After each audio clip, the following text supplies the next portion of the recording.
8 years ago, I was guided to the island of Great Britain by the spirit of a wise Merlin, and I was led through the stone circles that represented a connection. So 9 ladies was for sure part of that initiative path. And 9 ladies is a very tiny circle that is hidden in the middle of the mountains in the center of England. And I felt this feminine power there, which eventually I felt this is part of a path that I have to do something with this. And this is why I started to bring people to this circle.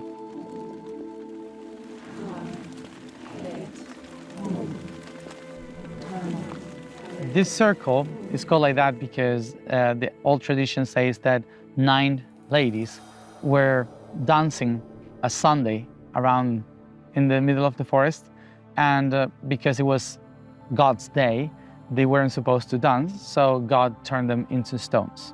But of course, that's not the actual story.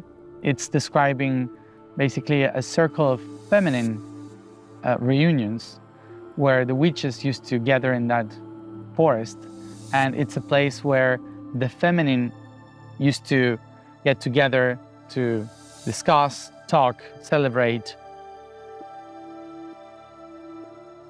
But the initiatic path in Great Britain was not like the one in Egypt.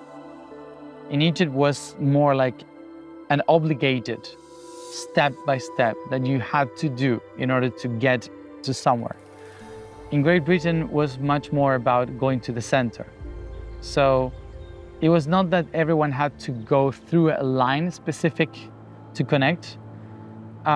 Most of the places were about to connect with the circle itself. So it didn't exist an actual initiatic path that obligated people to go from one to the other. The idea of going to the plexus of Great Britain is to balance the feminine ego. The ego has 2 different aspects. One expands outside and the other one contracts to the within. The one that expands towards the outside is the feminine ego, which is the one related to everyone, with the creation itself. Animals, plants, humans. The ego of the feminine is spread because of the division of the feminine. The aspect of creation in the cosmos is feminine, so it means that unity has been divided into many in order to create. That's why the feminine energy is one ego that is spread all over in every living being. That's why that part of the ego is the one that connects us with everyone around, the one that makes us feel, connect, perceive, take care of everyone who is alive in this planet. And the masculine ego is the opposite, is the one that brings everything from the outside to understand itself, to be referred to the one. And so putting all these different hearts together in unity again. That's why the ego of the feminine usually is about taking care of others or invading the space of others, trying to control their lives through emotion.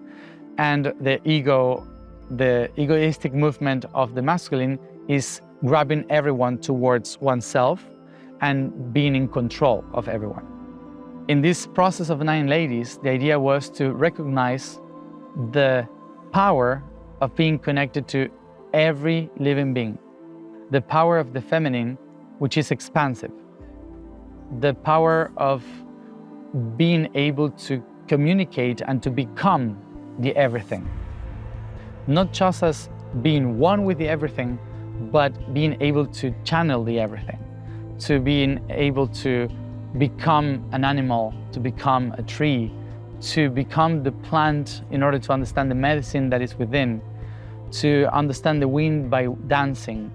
So these are the things that usually witches were doing.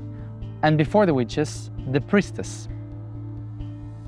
Priestesses were the feminine aspect of divine that embody this creation, the expansion.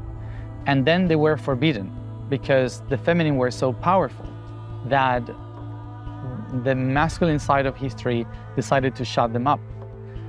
So what they started to do was to gather in forests and to do their potions and dancings and ceremonies hidden from the men.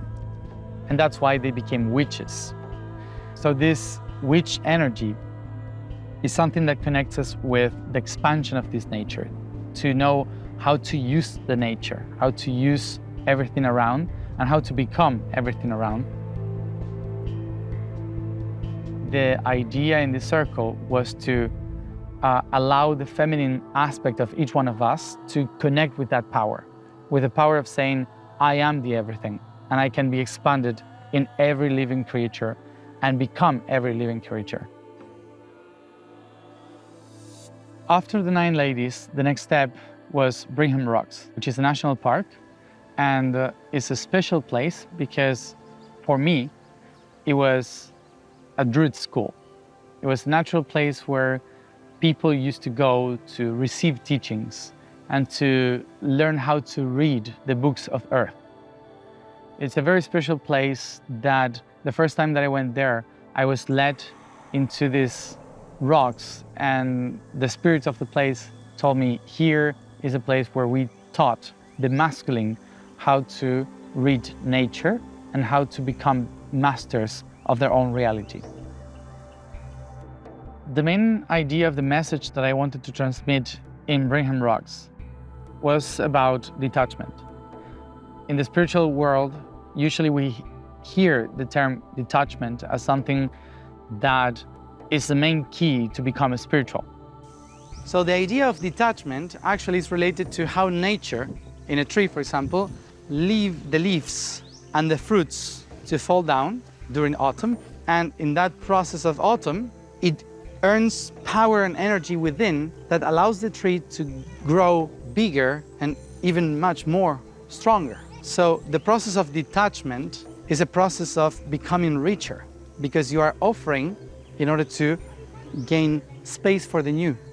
Like, we need to release our physical world in order to become spiritual, and this is usually related to not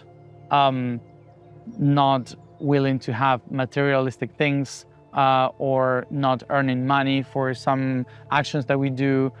Spiritual things should be free, and these kind of things.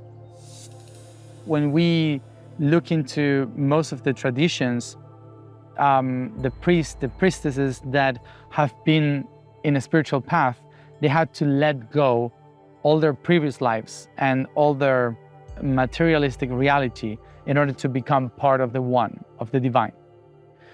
But the rocks, what they are teaching is how the process of detachment really works.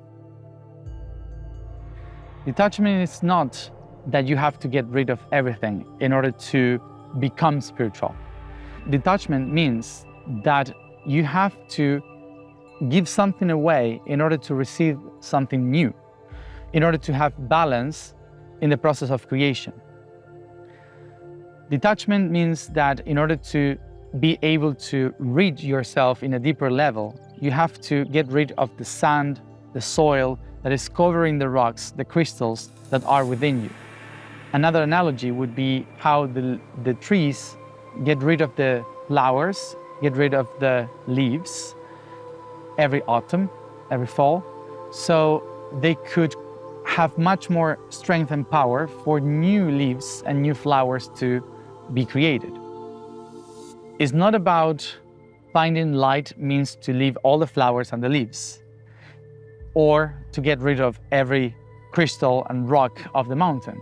It's about all these dirty things that are not very useful for us, but that maybe they are very useful for others, and that we don't need them because they actually are kept because we are afraid of losing our security. Because when we release our inner power, we are opened for everyone to see the truth of us. Because we are scared of showing to the world who we really are, we try to cover that with a lot of things that we don't need. So the spiritual thing is to release all these things that you don't actually need to protect yourself, actually to release the power that you have within. And in order for you to shine, you need to let some things go. And when you let those things go, you start to have more energy and power to receive new things. So detachment is about releasing in order to receive. It's not about just letting go and be nothing.